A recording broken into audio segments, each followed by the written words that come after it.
Vamos começar orando. Deus, nós te agradecemos por mais um dia em que podemos pensar sobre esse tema, sobre o conhecimento do Senhor. Nós te agradecemos porque temos esse privilégio, temos essa oportunidade de nos relacionarmos com o Senhor, que nós podemos te conhecer. Grande privilégio nós temos, Senhor. Peço a sua bênção, a sua graça sobre essa manhã, sobre essa aula. O Senhor abençoe a vida de cada pessoa que está aqui presente. O Senhor conhece os seus corações, sabe aquilo que eles têm passado, pensado, sentido. Que o Senhor cuide de cada um. O Senhor acalme os corações que estão atribulados. Que o Senhor se revele a estes que estão à procura do Senhor, aqueles que querem se aprofundar na intimidade contigo, Deus. Nós oramos assim em nome de Jesus. Amém. Alguém pode fechar a porta para mim, por favor? Vou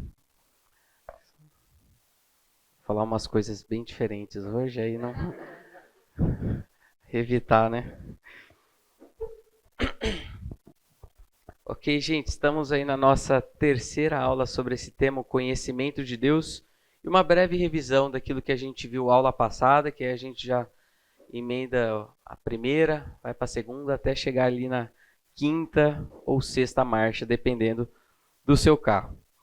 A gente falou um pouquinho sobre a revelação especial de Deus, a maneira que Deus se revelou nas Escrituras. Nós temos a Bíblia hoje, mas a proposta da aula passada foi olhar como que o Deus soberano, todo-poderoso, transcendente, como que esse Deus tornou os seus desígnios, as suas vontades, seus propósitos, suas promessas, seus desejos, como que esse Deus tornou tudo isso conhecido ao homem, que antes não tinha este livro.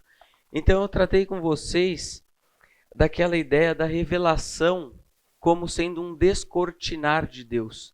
A gente falou que na tradição, tanto luterana, calvinista, eles falam do Deus absconditus, usando o texto lá de Isaías 45, que fala que Deus é o Deus que se esconde. Mas nós vimos que esse Deus que se esconde, assim quando você vai brincar de esconde-esconde ali com seu filho ou com alguma criança, se você quisesse brincar para valer, ninguém ia te encontrar. Você ia ficar ali, ninguém ia te encontrar. Se você sobe lá no armário, fica lá, a criança não vai te encontrar. Mas a graça e a maneira que Deus trabalha é de se esconder de uma maneira em que ele pode ser achado, porque ele quer ser conhecido. Então, a ideia de descortinar é que aquilo que nos é misterioso, aquilo que nos é desconhecido, aquilo que nós, pelos nossos próprios esforços, somos incapazes de acessar, as coisas sobre Deus, promessas, desejos de Deus, ele abre ali uma fresta na cortina. E aí a gente pode contemplar um pouquinho sobre esse Deus. E 4 modos em que Deus se revelou, existem mais, mas o principal, ou os principais modos em que Deus se revelou a essas pessoas no desenvolvimento da Escritura, eu trouxe para vocês a teofania. Então, vimos diversos momentos em que Deus assumia temporariamente uma forma e ali comunicava, instruía, dirigia, protegia e se relacionava. Um dos textos que eu trouxe ali, talvez um pouco mais controverso assim, mas é aquela passagem de Adão andando no jardim com o Senhor, Deus aparecendo ali, e a maneira como ele se esconde, a maneira como Adão e Eva se escondem, a maneira como traz de Deus passear no jardim. Não, é possível, a gente não precisa interpretar tão espiritualmente. Pode pensar Deus assumindo uma forma. Falei da profecia, tendo ali um pouquinho, e são termos sinônimos parecidos, a profecia com a função dos apóstolos, e que os profetas recebiam essa instrução, direcionamento de Deus por meio de sonhos e visões. Abordamos os cuidados que nós temos que ter ao querer que a realidade do período profético venha à tona nos nossos dias. E muitos têm esse desejo, querem que Deus se revele, que Deus se manifeste à pessoa através de sonhos e visões. Tratamos um pouquinho dos problemas, das dificuldades disso. Trouxe um termo que é um pouco menos conhecido, chamado operação concursiva. Então, diversos momentos nas Escrituras, nós vemos pessoas escrevendo ou deixando aqui aquilo que Deus queria que nós conhecêssemos, mas não foi por meio de uma teofania. Deus se apareceu em algum formato. Falei para vocês que não foi uma profecia, sonho, visão. Não foi um ditado, um simples ditado que a pessoa ia lá e começava a psicografar aquilo que Deus falava. Olha, foi assim. Até quando a gente pensa em Moisés, no legado que ele deixa, os livros que ele deixa ali no Pentateuco, a gente não precisa pensar que Deus passou o filminho, que ele foi escrevendo ali sem consciência nenhuma. Mas uma possibilidade, e conhecendo a cabeça das pessoas da época, como que a mente deles funcionava, então a questão da tradição em que as informações eram passadas, eles decoravam, eles sabiam, e ele foi deixando ali o registro de tudo o que aconteceu. E o que nós temos, o resultado disso, é revelação de Deus. Quando nós vemos alguns provérbios, vai ter com a formiga, ó preguiçoso. Isso ele chegou a essa conclusão a partir de uma observação. E Deus, querendo que nós tivéssemos acesso a isso, preservou aquele estudo, aquele esforço do escritor. E por fim, o ápice da revelação, que é em Cristo Jesus. Comecinho lá de Hebreus. Se vocês puderem abrir, Hebreus capítulo 1.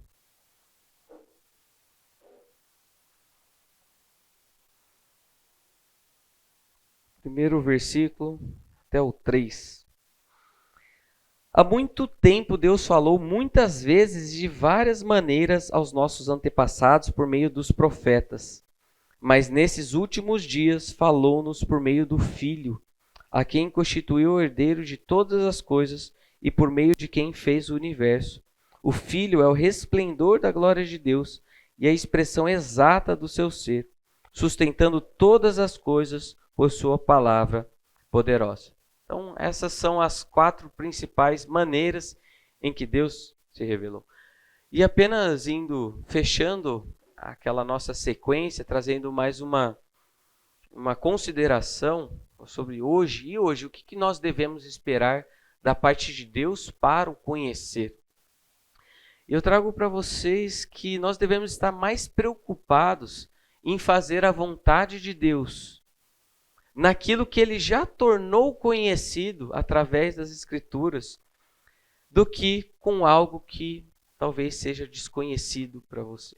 Eu acho que a gente tem que mudar um pouco o nosso foco e às vezes a nossa expectativa para ter respostas de certas coisas na nossa vida, algum direcionamento, a gente fica esperando que Deus mostre, que Deus nos dê sonhos, nos dê alguma visão, coloque pessoas que de alguma maneira sobrenatural Ele instrua. Vimos que Ele pode fazer isso, Ele é capaz de fazer isso, mas a nossa expectativa não precisa estar tanto nisso de, olha, Deus, estou esperando você fazer alguma coisa. Então, o nosso foco maior, que seja em conhecer aquilo que Deus já deixou revelado. Deus tornou conhecido o seu plano. Tudo aquilo que Ele queria que a gente conhecesse, já deixou de maneira verbal. Isso daqui foi preservado, nós podemos conhecer. Então, não ignore isso. Ainda falando um pouquinho sobre semana passada, e aí aqui já encaminhando para o nosso tema de hoje, quando abordamos sobre a necessidade dessa revelação verbal, que Deus se comunicasse com os homens, é porque o homem é incapaz de interpretar corretamente a revelação na natureza. E uma ilustração que eu trouxe para vocês foi das placas. Então, o que nós temos na criação, tudo que Deus deixou no mundo criado, serve como placa, como um indicador de, olha, é para lá, ó. É de Deus, o mundo é de Deus, tudo pertence a Ele, não para em mim, não. Eu só sou algo criado. Mas essa é a intenção daquilo que Deus criou, apontar para Ele. Só que o problema é que as pessoas muitas vezes param na placa, em algo criado, em alguma bênção de Deus, alguma coisa que Deus deixou para o nosso prazer, para a nossa alegria. Mas o ser humano para ali e acha que isso daí é o fim último da sua vida. Ele não segue a instrução da placa. Não, sou eu não, é lá em cima, é de Deus. E aí que surge a idolatria. Então, aquilo que Agostinho vai falar quando ele pergunta para a massa do mundo, ele pergunta à terra, ele pergunta ao mar, ao abismo, aos seres vivos, e todos eles falam, não somos teu Deus, procura acima de nós. E se os homens pudessem interpretar corretamente a revelação na natureza, não haveria adoração de muitos deuses na história da religião. Então, iniciando o nosso tema de hoje, todos conhecem a Deus, pretendo abordar 2 grandes temas com vocês. O primeiro deles é falar sobre a revelação geral, mas não de maneira como a teologia sistemática vai abordar, trazendo um monte de conceito e abordando. Quero ver por um outro prisma a questão da revelação geral e abordar um pouquinho o tema se todos conhecem a Deus e o que nós podemos tirar disso para a nossa vida, para o nosso evangelismo, relacionamento com outras pessoas. Então vamos lá. O que eu estou me referindo com a revelação geral? Deus se dá a conhecer por meio das coisas criadas. Então a revelação geral refere-se ao testemunho que Deus dá de si mesmo a todos os homens por meio da criação. E aí nós temos o texto de Romanos 1, da sua providência na história, Atos 14, e da consciência humana, Romanos 2, quando vai falar que as exigências da lei estão gravadas em seus corações. Então, um texto clássico, os céus declaram a glória de Deus, o firmamento proclama a obra das suas mãos. Quando eu comentei sobre a providência na história como uma manifestação, Deus se dando a conhecer através do seu cuidado e sustento com as coisas criadas, Atos 14, 17. Contudo, não ficou sem testemunho. Mostrou sua bondade, dando-lhe chuva do céu e colheitas no tempo certo, concedendo-lhe sustento com fartura e enchendo de alegria os seus corações. O cuidado de Deus, a providência de Deus, a sua bondade não se limita aos seus filhos, aqueles que já creram em Cristo Jesus. E nisso, Deus dá o seu testemunho para toda a humanidade. Textos como Mateus 5:45, nós vemos ele falando que ele faz raiar o seu sol sobre maus e bons e derrama chuva sobre justos e injustos. Lucas 6:35, a gente fala que Deus é bondoso com os ingratos e com os maus. Tem esse texto aqui também que fala da Deus dando chuva, enchendo de alegria o coração. Não está falando de cristão. Temos exemplos diversos nas Escrituras do cuidado de Deus com a totalidade da sua criação. Lá em Lucas 17, a gente vê Deus curando 10 leprosos. E a gente vê que apenas um deles volta em reconhecimento, em gratidão, submissão a esse Deus. Mas o que eu quero abordar com vocês sobre a a revelação geral. Isso daqui é apenas um panorama do que nós estamos tratando. Quero falar que este não é o nosso ponto de contato com o incrédulo. Não é um território em comum em que nós temos a mesma interpretação, em que concordamos com a pessoa e a partir daí começamos uma conversa. Cristãos e incrédulos interpretam a realidade de maneira diferente. Isso daqui pode ser um ponto de partida para uma conversa, para um diálogo, para debater, para mostrar, mas não é um ponto de contato em que os dois falam, não, isso daqui a gente concorda. Então, às vezes, nós cristãos, diante de alguma paisagem, em alguma coisa bela que a gente vê, nós somos levados rapidamente a pensar em Deus. Nossa, olha como esse Deus é poderoso. Um não cristão vai ver o mesmo fato, o fato bruto ali, e ele vai chegar a uma conclusão diferente. Quando nós comemos um prato de comida maravilhoso, a gente fala... Talvez você já esteja pensando aí no restaurante, né? Já dando aquela cutucada para a pessoa te levar para almoçar lá no almoço. Mas você come aquele prato e você fala, meu Deus, a gente não precisava sentir gosto. A gente não precisava sentir prazer na comida. Por que Deus faz isso? O não cristão vai sentir prazer, vai sentir deleite na comida. A diferença é que nós temos alguém a quem nós falamos, muito obrigado. Não precisava disso e ainda assim o Senhor faz dessa maneira com a gente. Então, muitas vezes, o nosso problema, lidando aqui com a criação como um todo, é que nós achamos que o não cristão ou o incrédulo, ele é capaz de compreender as coisas da mesma maneira em que nós estamos encarando. Então a gente olha aquela paisagem e fala, nossa, está vendo como Deus é poderoso, grande, bom? Eu falo, não, cara, isso aqui para mim é uma montanha só. Não.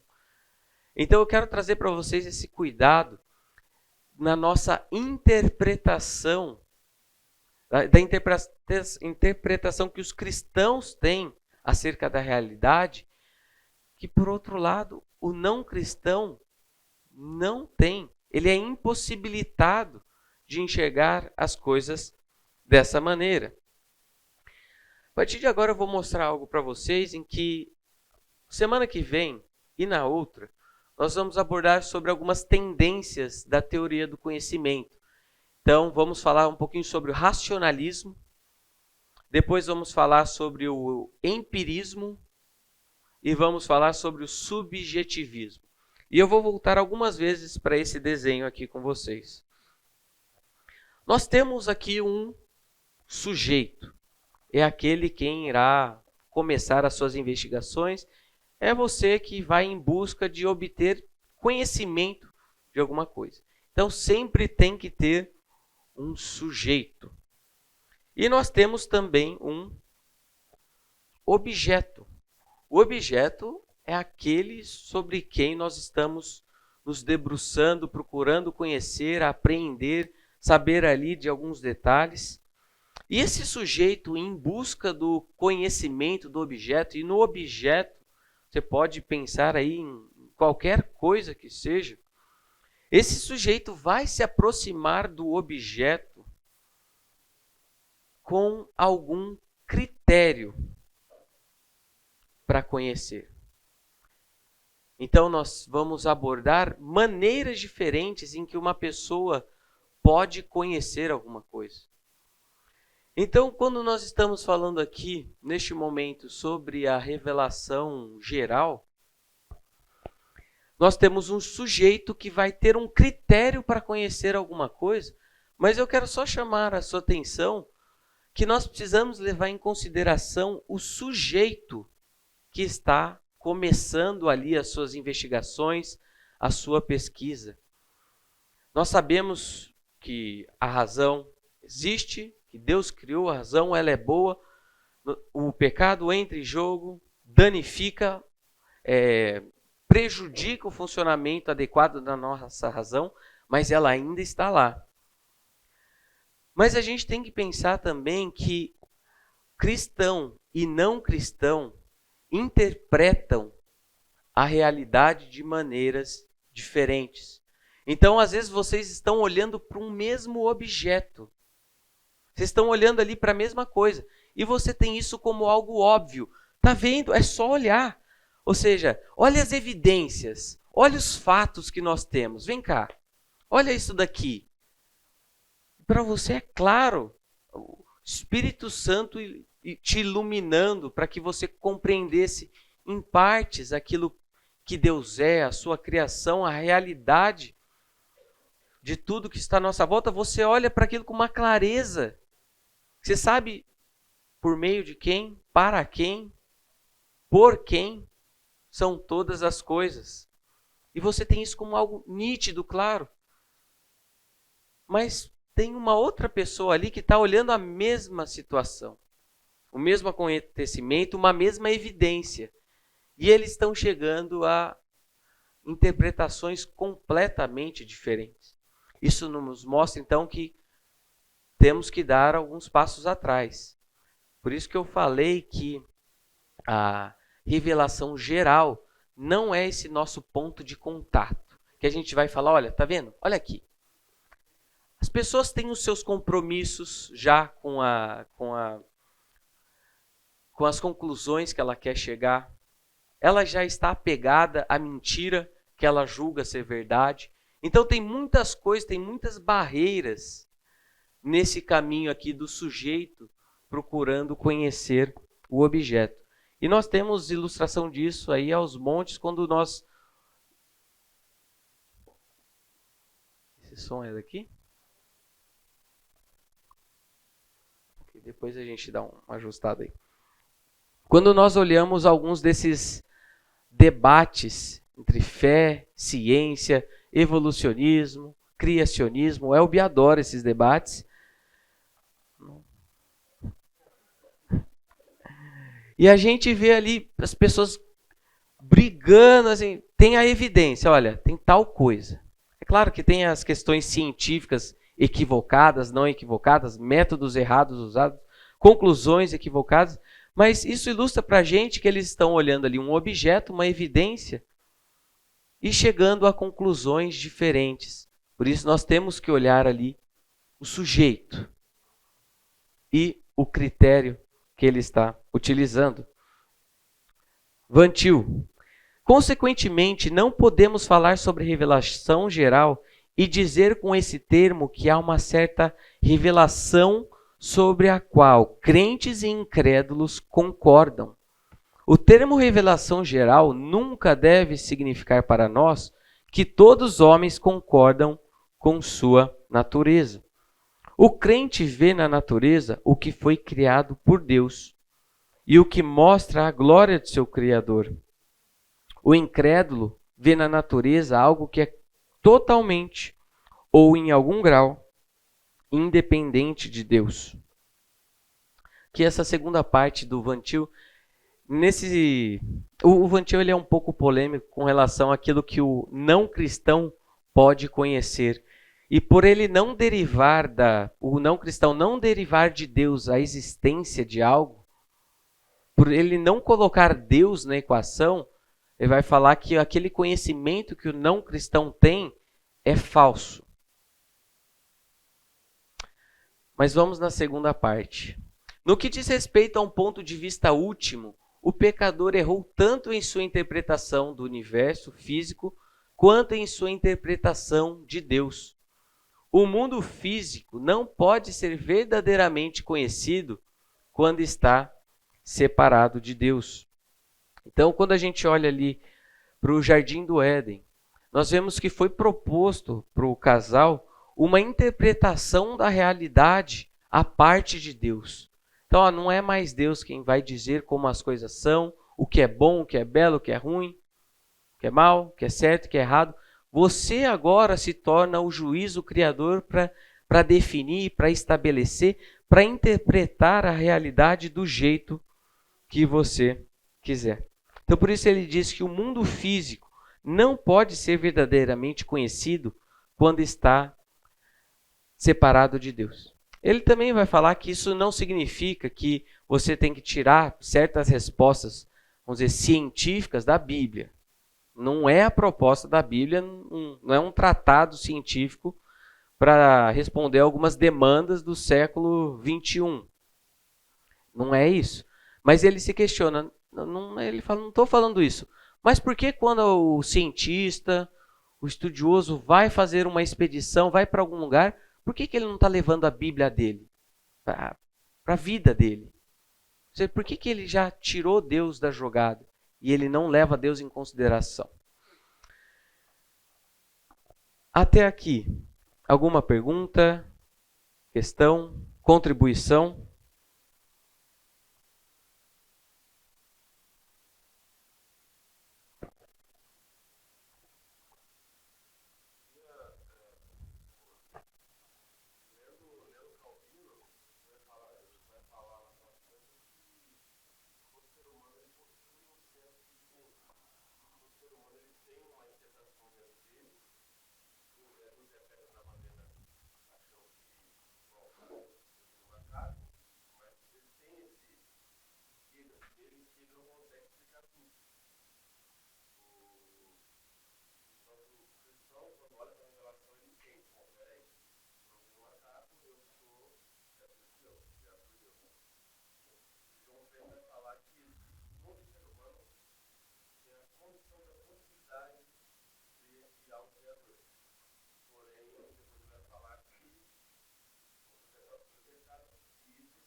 Deixa eu ver.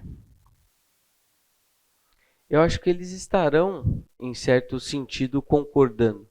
É que nesse aspecto específico do que o incrédulo, o Vantil realmente ele destoa, mas nesse núcleo assim há uma concordância, sabe? A questão do que o pecado afeta na compreensão das coisas. O Vantil ele vai mais a fundo e fala, não, se você não está colocando Deus na jogada, ele não conhece. Então ele é realmente um pouquinho mais fora da curva e é criticado também por conta disso.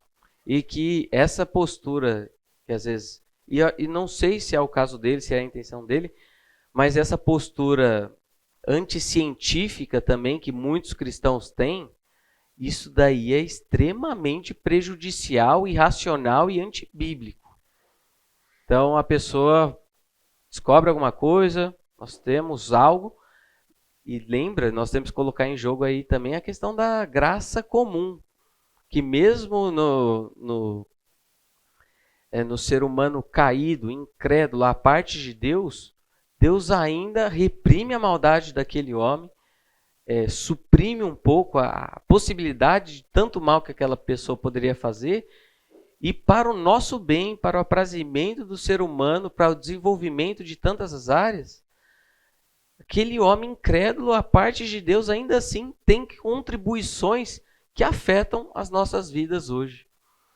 Então, acho que esse que é um pouquinho o quadro geral que nós temos. Mas eu vou abordar um pouquinho já já sobre o sensus divinitatis.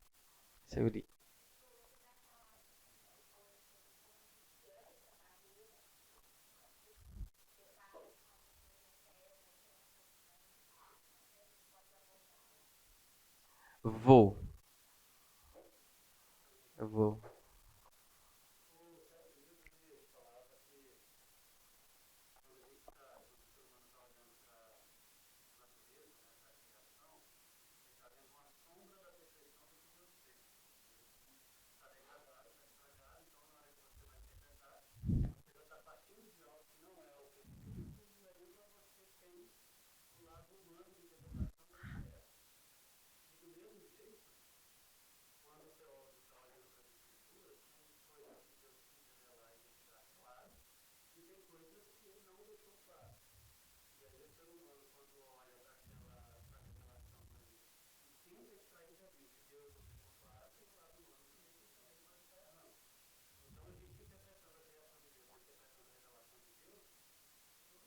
Uhum.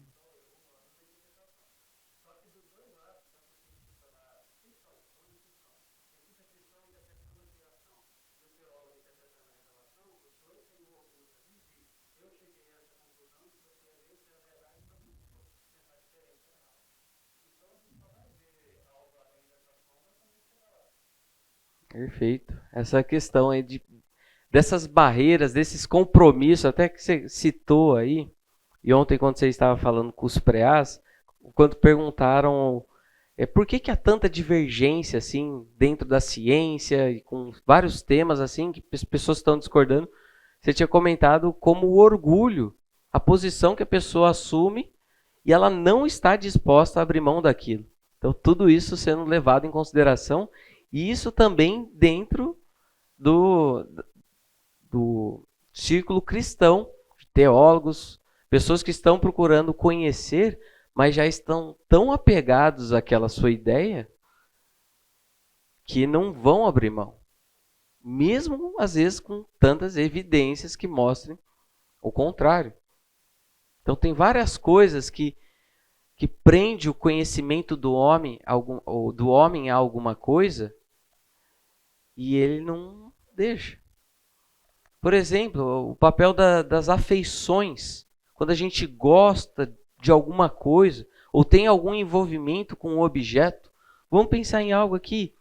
Alguém vem e fala mal do seu pai, da sua mãe, ou fala mal do seu filho. Está falando mal aqui do seu filho e você rejeita aquilo de cara. Não, como assim? Essa pessoa vai falar tal coisa, tal coisa. A gente rejeita porque tem um apego, tem um envolvimento nosso com aquilo que a gente está querendo ter algum conhecimento. Então, se falam determinada coisa, a gente já descarta, não, isso daí não é verdade. Então, de fato, tem muitas outras coisas que nos apegam, que nos fazem apegar a alguma coisa que a gente não solta tão facilmente. E é por isso que o conhecimento é um assunto complicado. Tem muita coisa em jogo. Mas Sayuri, se eu não... Muito obrigado, Welby. Sayuri, se eu não te responder, mas vou tentar lembrar da sua pergunta na hora que eu tocar aqui. Todos conhecem a Deus? Vamos lá, então, para Calvino. Daqui se conclui que não se trata de uma doutrina que deva ser aprendida na escola, sendo antes algo que todos dominamos desde o útero materno e que a própria natureza não nos permite esquecer, apesar de muitos lutarem com todas as forças para conseguir. Nós não estamos tratando então de um conhecimento que ele vem somente depois da experiência. Parece, o que Calvino está colocando aqui, de algo que foi instilado, que foi colocado, depositado em todo ser humano. E é ele quem vai trabalhar o termo do sentido do divino, ou a noção da divindade, com aquele termo em latim, sensus divinitatis, que é esse termo utilizado para referir ao mecanismo produtor de crença em todos os homens. Eclesiastes 3:11 diz: Ele fez tudo apropriado a seu tempo, também pôs no coração do homem o anseio pela eternidade. Aqui seria, não é o sensus divinitatis, mas é o desiderium eternitatis. É o anseio pela eternidade que foi colocado, cravado em todo mundo. Mesmo assim, este não consegue compreender inteiramente o que Deus fez.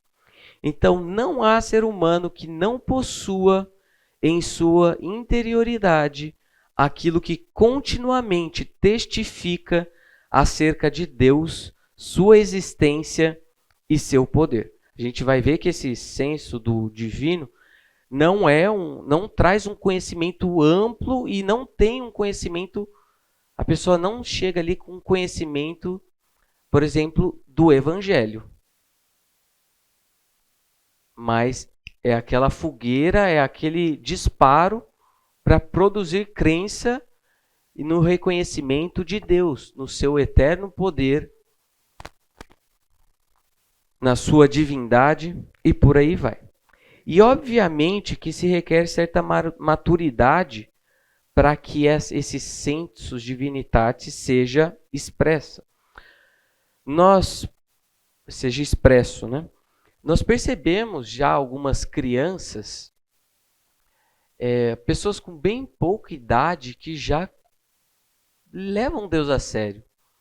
Tô pensando aqui agora na Mel, que está ali pré-adolescente e assim, buscando a Deus.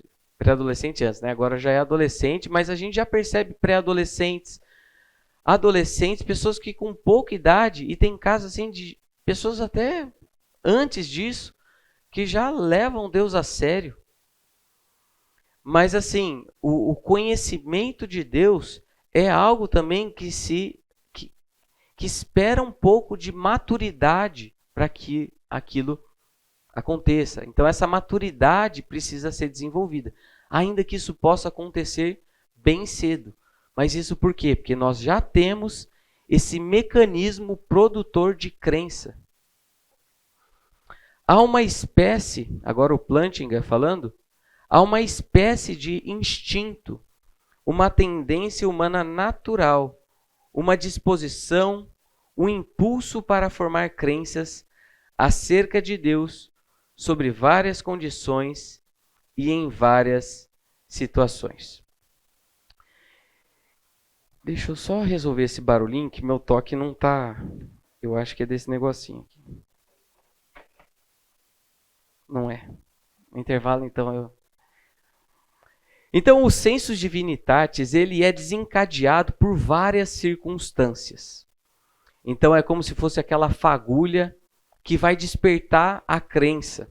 Então, nós temos aí as glórias da natureza, mas as glórias da natureza, o Plantinga vai abordar que não são as preposições ou ele coloca ali como se fosse aquelas sentenças em que a pessoa vai parar, vai olhar e vai chegar a alguma conclusão. Então, se a natureza é isso, isso, aquilo, portanto, isso.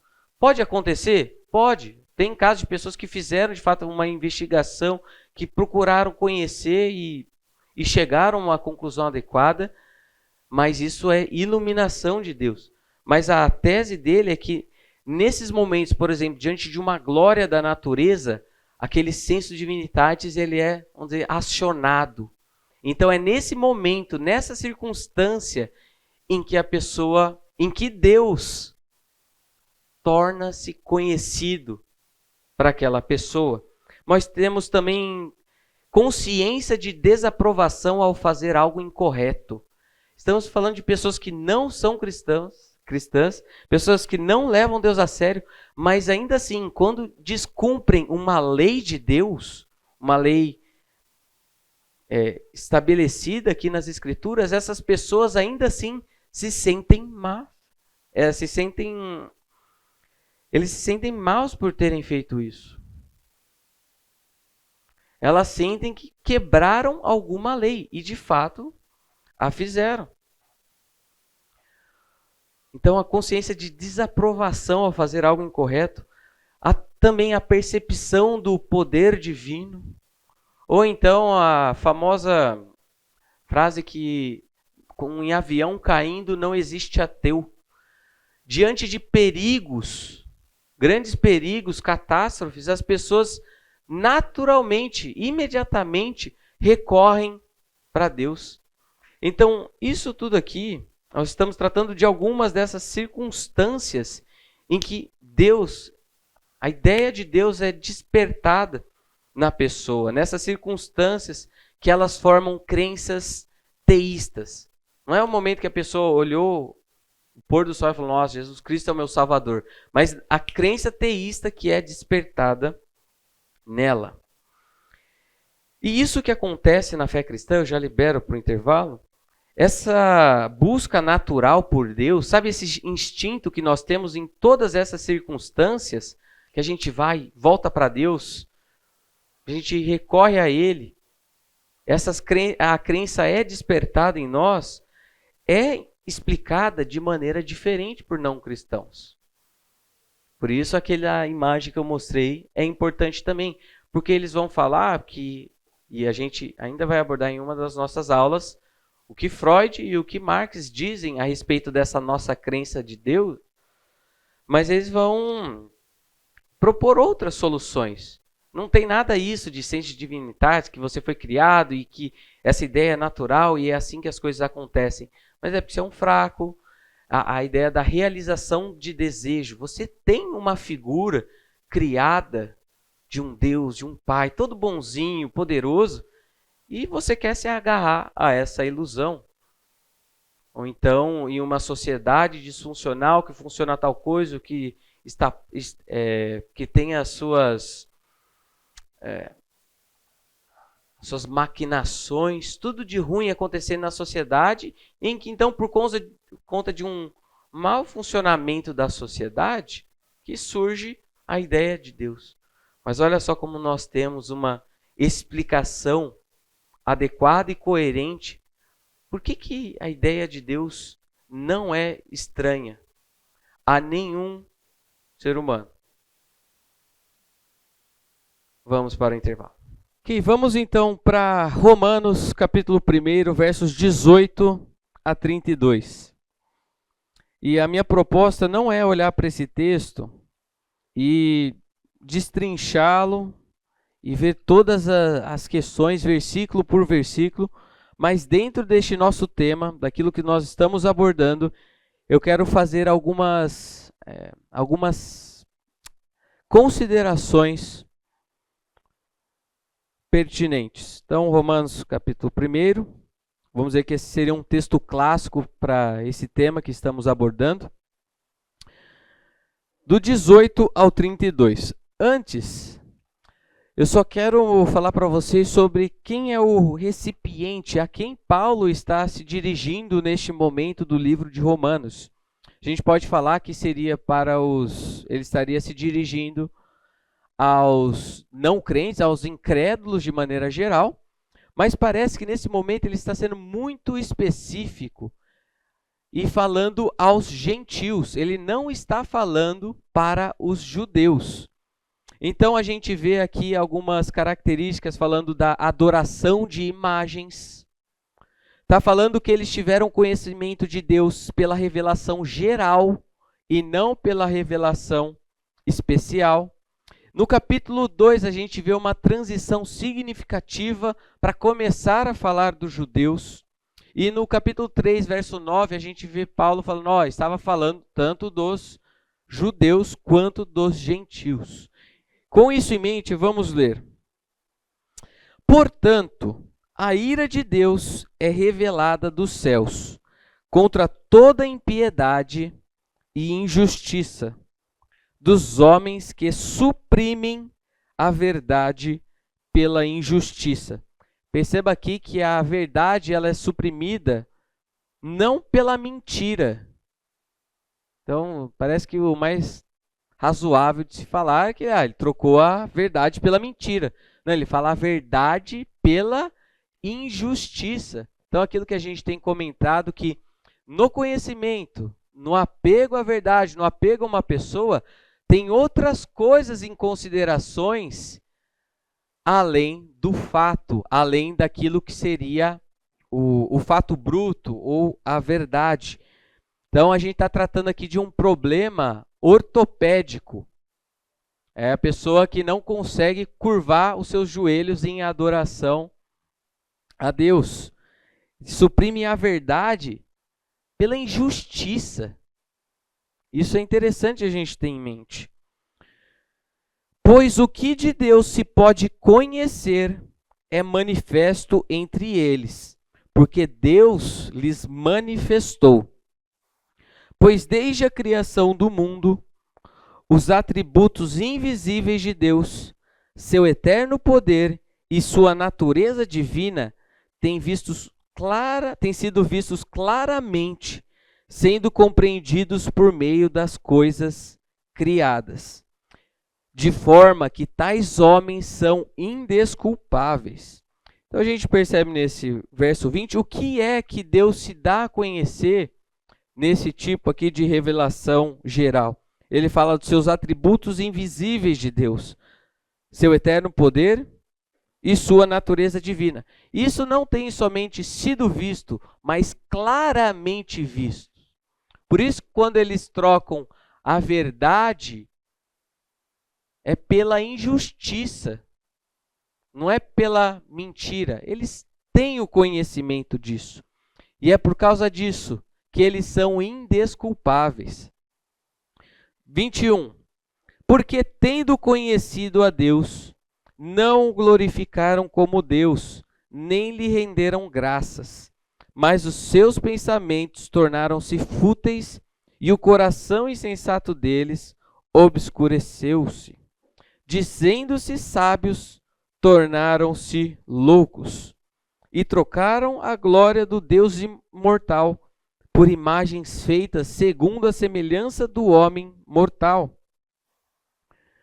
bem como de pássaros, quadrúpedes e répteis. 24. Por isso, Deus os entregou à impureza sexual, segundo os desejos pecaminosos do seu coração, para a degradação do seu corpo entre si.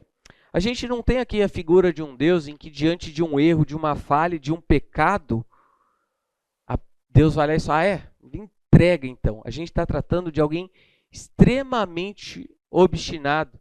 Nas Escrituras a gente vê que mesmo com as pessoas mais perversas, Deus foi paciente, tanto no anúncio da condenação, se continuasse, dava um prazo, a pessoa aí se continuava obstinado, aí sim que Deus vinha com a punição. Precisamos então levar em consideração que Deus é um Deus paciente. E Deus foi paciente nesse trato com os gentios, só que eles foram obscurecendo, reprimindo, que Deus chega em um determinado momento e ele entrega o ser humano à sua própria sorte. Ele fala, é mesmo? É isso que você quer? Então vai lá. A gente percebe que uma das formas de Deus punir o pecado, punir o pecador, é dando aquilo que o pecador quer. É isso mesmo que você quer? É isso mesmo que você ama? Então vai lá. Tenha tudo o que você deseja. A culpa aqui não é de Deus. Nossa, como que Deus é mau? Como que Deus está permitindo que essas pessoas façam isso? Por que Deus não interfere? Por que Deus não faz nada? Deus estava abraçando essa pessoa o tempo todo. Chega um determinado momento que, pela obstinação, o que Deus faz, somente Ele tira os braços. E a pessoa vai lá e faz o que quer. A pessoa faz conforme o seu coração manda. 25. Trocaram a verdade de Deus pela mentira. Agora aqui entra a verdade pela mentira. E adoraram e serviram as coisas e seres criados em lugar do Criador, que é bendito para sempre. Amém. Por causa disso, Deus os entregou a paixões vergonhosas. Até suas mulheres trocaram suas relações sexuais naturais por outras contrárias à natureza. Da mesma forma, os homens também abandonaram as relações naturais com as mulheres e se inflamaram de paixão uns pelos outros. Começaram a cometer atos indecentes, homens com homens, e receberam em si mesmo o castigo merecido pela sua perversão. Além do mais, visto que desprezaram o conhecimento de Deus, Ele os entregou a uma disposição mental reprovável para praticarem o que não deviam. Tornaram-se cheios de toda sorte de injustiça, maldade, ganância e depravação. Estão cheios de inveja, homicídio, rivalidades, engano e malícia. São bisbilhoteiros, caluniadores, inimigos de Deus, insolentes, arrogantes e presunçosos. Inventam maneiras de praticar o mal, desobedecem a seus pais. São insensatos, desleais, sem amor pela família, implacáveis, embora conheçam o justo decreto de Deus, de que as pessoas que praticam tais coisas merecem a morte. não somente continuam a praticá-las, mas também aprovam aqueles que as praticam. Quero fazer algumas considerações, vou usar 3 autores diferentes. O primeiro deles, o Carlos Oswaldo, refletindo a esse texto. Em primeiro lugar, que todos os homens têm acesso a alguma revelação de Deus.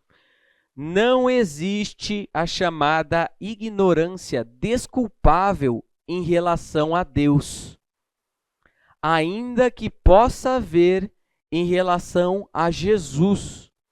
Mesmo que alegue a última, não pode alegar a primeira. Quando a gente lê em João 3,36, que fala quem não crê no Filho já está julgado, já está condenado, mas essa acusação última não precisa nem ser invocada contra aqueles que já desprezaram, que já rejeitaram aquela primeira informação, aquele primeiro conhecimento.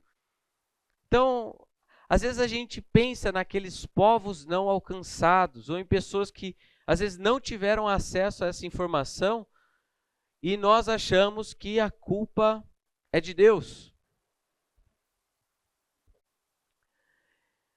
Mas a gente percebe que a dinâmica da pessoa é que, tendo o conhecimento de Deus, ela reprime, troca por uma mentira, se entrega na idolatria, e nós vamos ver o porquê que ela faz isso. Não é uma ignorância. Então, quando a gente pensa que a pessoa está condenada porque ela não creu no Filho, ou porque ela não teve acesso, antes disso já tem uma condenação prévia, que ela rejeitou o próprio Deus. Em segundo lugar, essa ignorância não é algo passivo e inocente. É deliberada e implica culpa.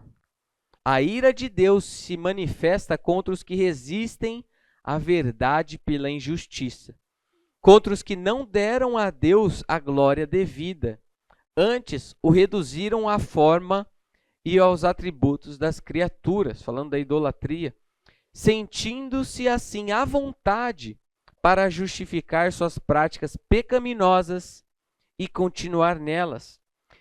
Deturparam verdadeiro conhecimento disponível e alienaram deliberadamente de Deus. A idolatria que caracteriza a humanidade não é uma busca, mas uma fuga de Deus. A idolatria acontece não é porque as pessoas estão por aí procurando Deus. Acontece porque elas estão fugindo de Deus. Agora, 3 considerações do Felipe Fontes. O ser humano se encontra em uma condição religiosa desfavorável. O homem foi criado para a relação com Deus. E ele continua nessa condição, mas de maneira desfavorável.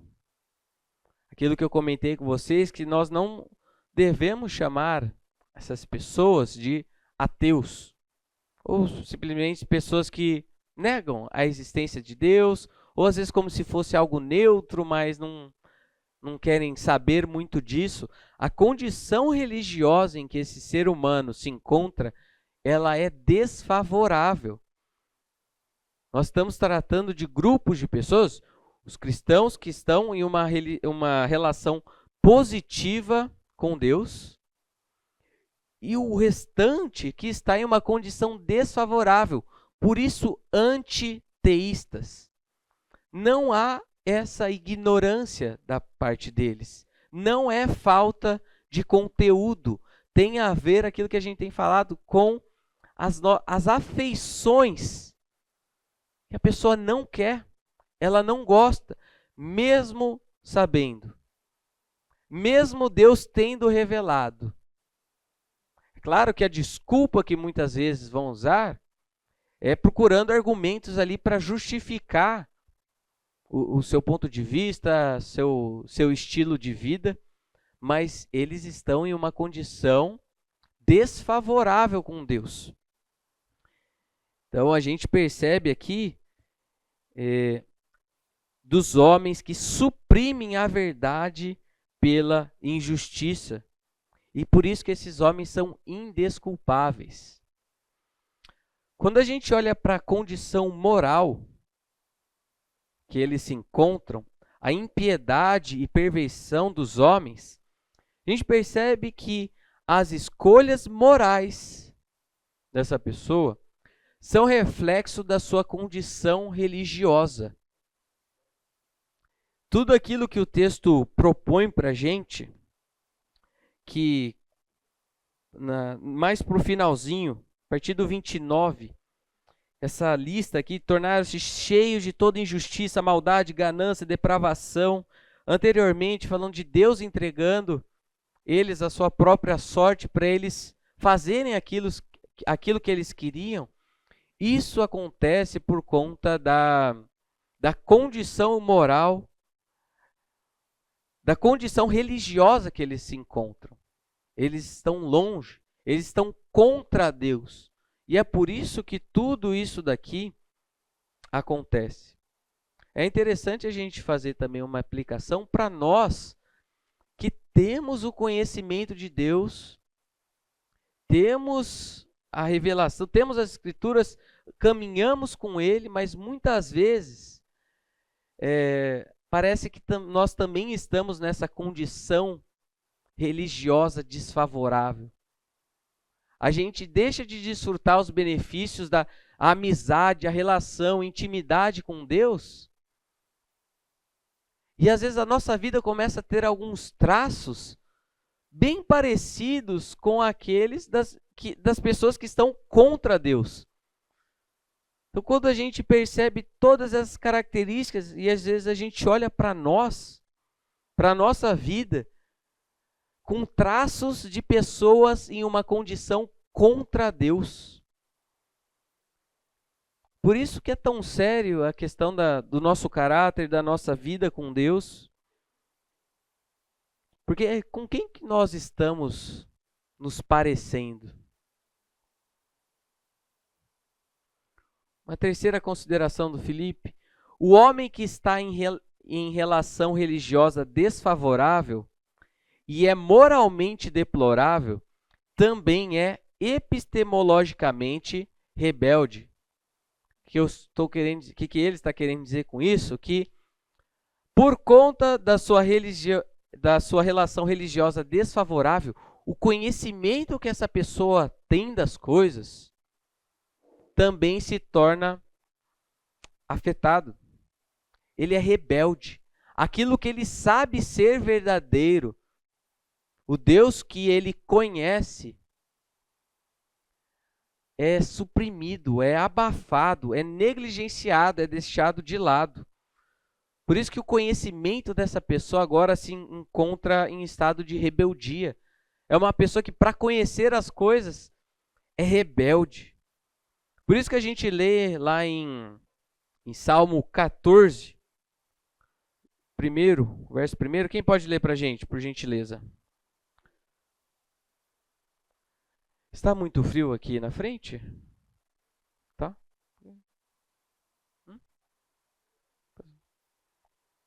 Então, Salmo 14, primeiro. Vamos ver essa rebeldia epistemológica, essa rebeldia do conhecimento. Quem lê para a gente? Salmo 14, verso 1.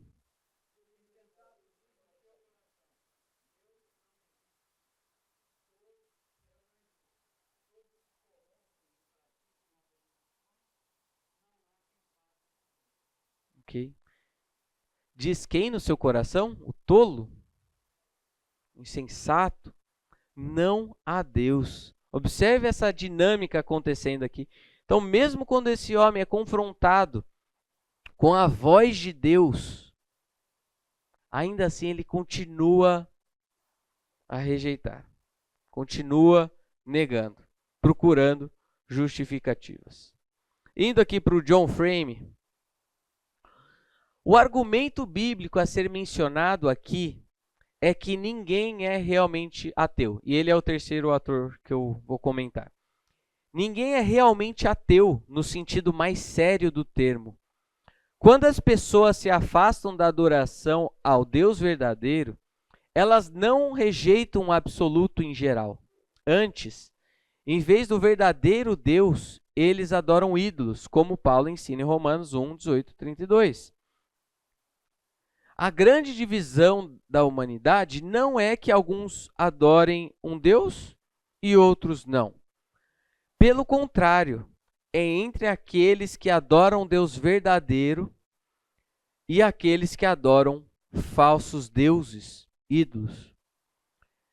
Então, aquela pergunta da Sayuri, se então a revelação geral, ela não é esse nosso ponto de contato, não é aí que a gente vai conseguir, vamos dizer, estabelecer um diálogo, eu acho que aqui nós temos já um indicativo para isso. Algo que nos aponta uma direção para essa nossa abordagem com as pessoas, é de nós estarmos conscientes de que eles se encontram nessa situação, de que eles têm o conhecimento de Deus, que já há algo no interior deles que testifica isso. Muitas vezes essa pessoa já teve acesso a muito material, muito conteúdo, muita informação da revelação especial, mas o problema dessa pessoa é que ela está adorando o Deus errado. Então a gente percebe que ela tem culpa.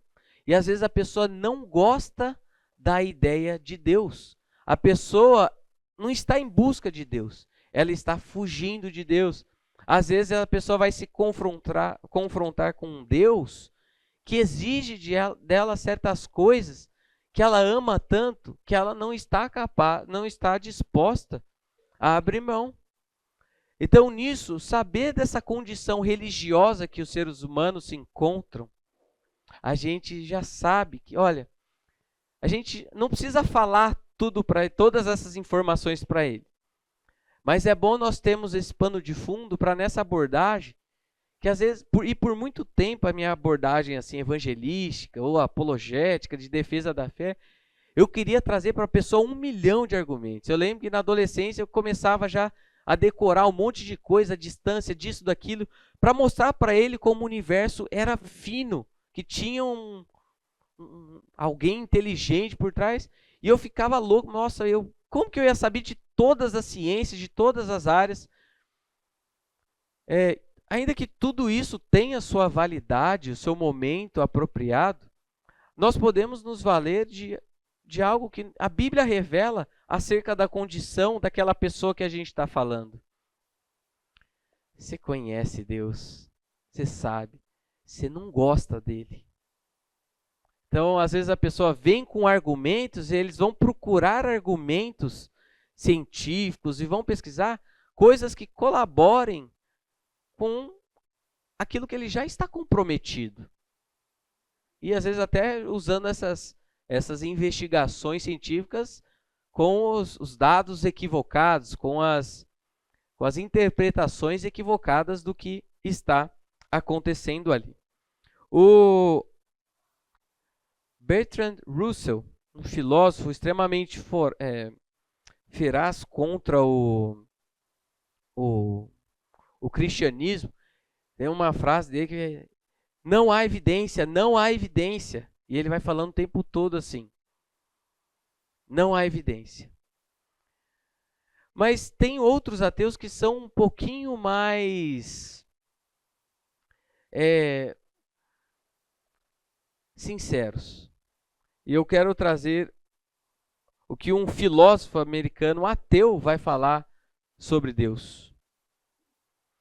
Quero que o ateísmo seja verdade e não me sinto à vontade com o fato de que muitas das pessoas mais inteligentes e bem informadas que conheço têm credos religiosos. Não se trata apenas de eu não acreditar em Deus e, naturalmente, esperar que esteja correto em minha convicção. É que eu espero que não exista Deus. Eu não quero que exista um Deus. Não quero que o universo seja assim. Graças a Deus por um ateu sincero.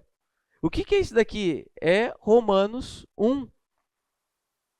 Mas ele está chegando aqui à conclusão que, olha, é porque eu não quero mesmo.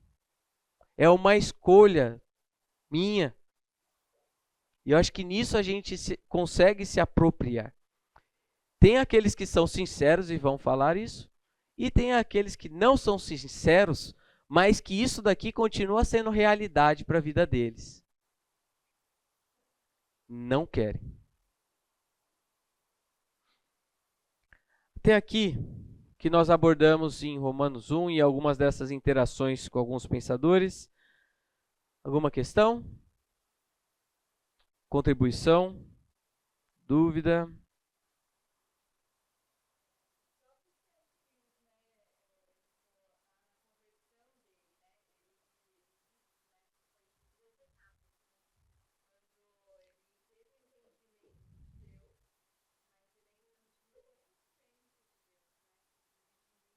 Uhum.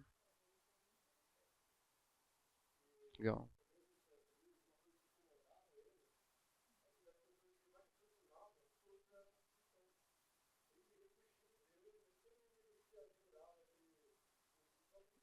Uhum.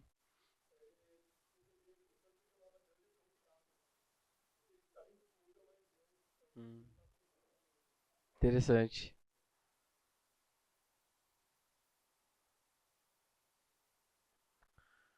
Ok.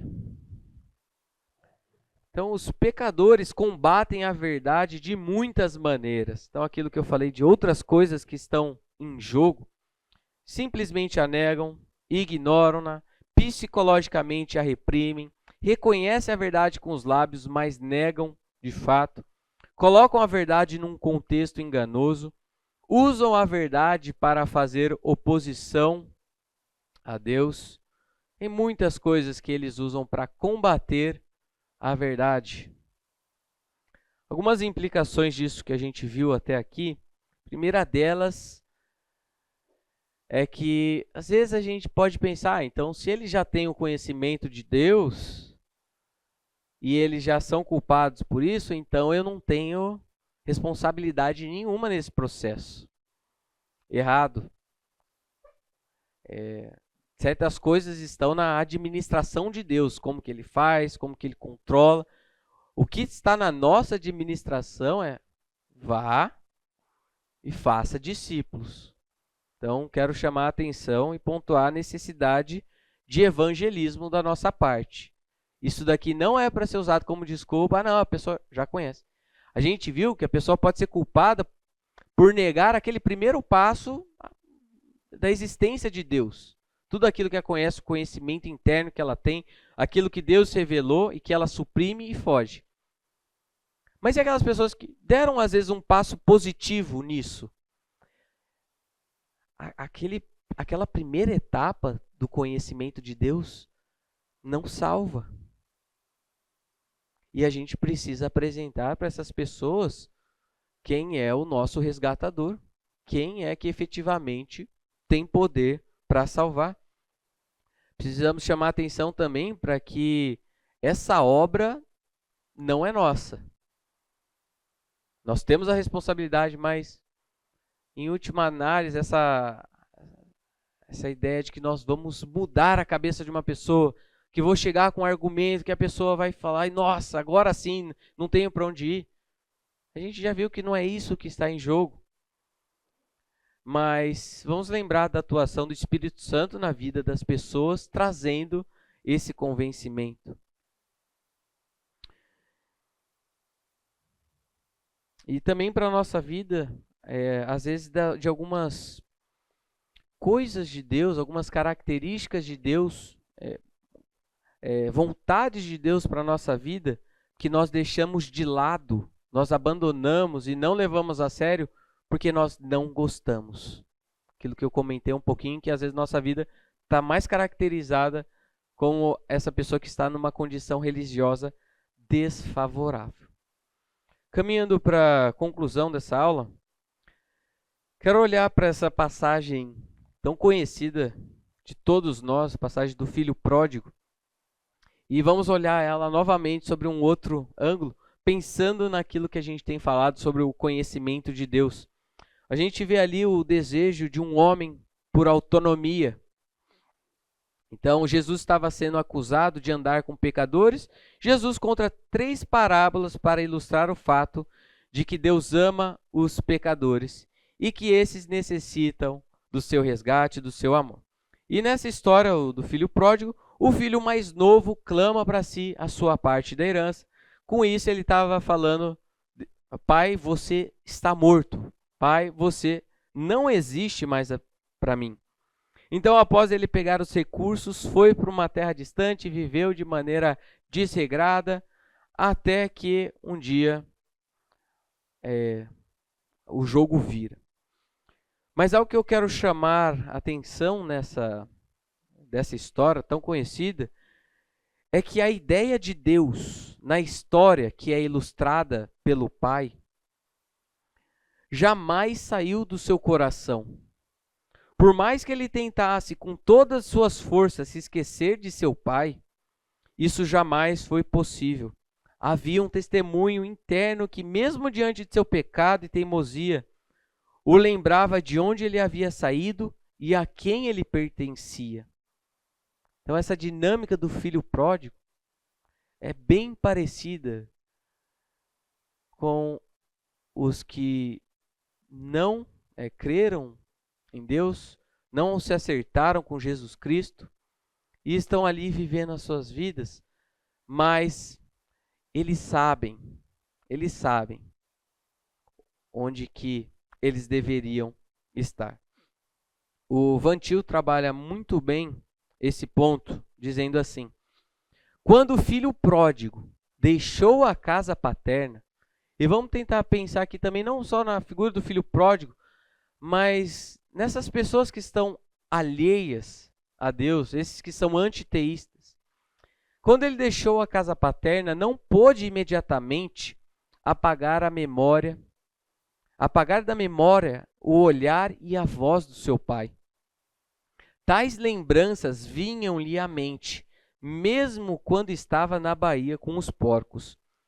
Quão arduamente tentara viver como se o dinheiro que o entretia, os amigos, não viesse de seu pai. Quando indagado sobre de onde procedia, ele simplesmente respondeu que vinha de longe.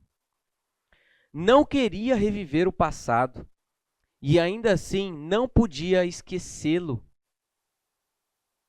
Isso requeria um constante ato de supressão da verdade. Porém, é mais do que certo que toda tentativa de supressão mantém vivo o que se pretende esquecer. E o Van Til também vai falar em outro lugar que o homem natural é como alguém que fica constantemente jogando água em um fogo que não pode ser apagado. O homem natural é como alguém que fica constantemente jogando água em um fogo que não pode ser apagado. Há um poeminha aqui apenas ilustrando essa realidade do filho pródigo, essa questão do conhecimento de Deus, que a pessoa sabe, mas suprime. Também bem baseado nessa frase do Van Til. Diz assim: tentei fugir do meu Criador, mas de todos os lados, em tudo que eu via, Ele era o Senhor. A gente vê primeiro aqui que é uma tentativa de fugir de Deus, só que não dá certo. E ele quer fugir de Deus, não quer buscar a esse Deus. E ainda assim, diante desse cenário, ela percebe que o dinheiro, a farra, tudo que ele tinha à sua volta, isso era Deus, pertencia a Deus. Nós lembramos aqui a frase do Abraham Kuyper, que não há um centímetro quadrado ao qual Jesus Cristo não clame é meu. Nós estamos lidando aqui com pessoas que são criaturas de Deus, vivendo no mundo de Deus, e eles não conseguem apagar disso. E tudo que está à sua volta é de Deus. Em todos os lados, eles veem que é do Senhor. O dinheiro que gastava era de meu pai. E os prazeres que senti, ele quem criou.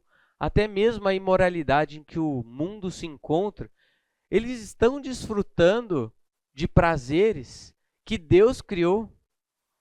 Só que eles não estão vivendo debaixo das condições que Deus estipulou. Então, eles pegam esse capital emprestado do cristianismo de Deus e falam, não, eu vou aproveitar as coisas boas que Deus criou, mas não, eu não vou derivar a ele o uso, nem as condições de uso. Ingratidão. Em meio à fome, ainda assim me sustentou, e diante da minha miséria correu e me abraçou. A gente percebe a graça comum em jogo.